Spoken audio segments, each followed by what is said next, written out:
قاعده 75 افعال مخلوق را بشناسیم. افعال مخلوق را بشناسیم. ما شما قواعد گفتیم نه؟ افعال مخلوق را بشناسیم. افعال مخلوق چی است؟ دو قسم است. افعال مثبت است و افعال منفی است. افعال مثبت مخلوق است، مثلا خوردن، نوشیدن، خوابیدن، ازدواج کردن، درس خواندن، گرسنه شدن، تشنه شدن، خسته شدن.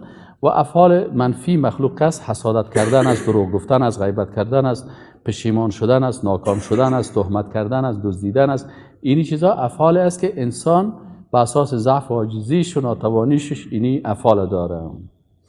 قاعده 76 افعال خالق را به مخلوق نسبت ندهیم. افعال خالق را به مخلوق نسبت ندهیم. پس وقتی که خلق کردن و رزق دادن و شفا دادن و اینیا کلش افعال الله هست، این را باید به مخلوق نسبت ندهیم.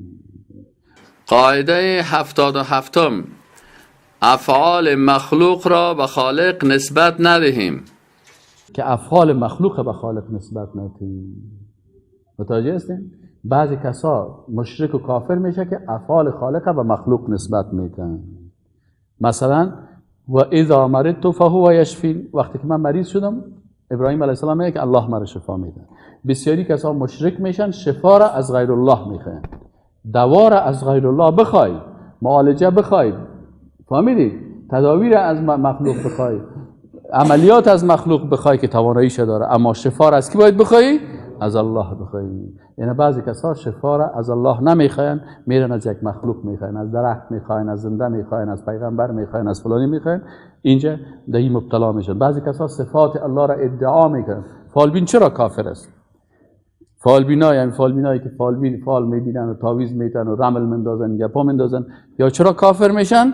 به خاطر از اینکه یا صفت عالم الغیب الله را چی میکنن؟ ادعا میکنن. میگه ما عالم غیب هستیم. یک هفته بعد سر تو مشکل میاد.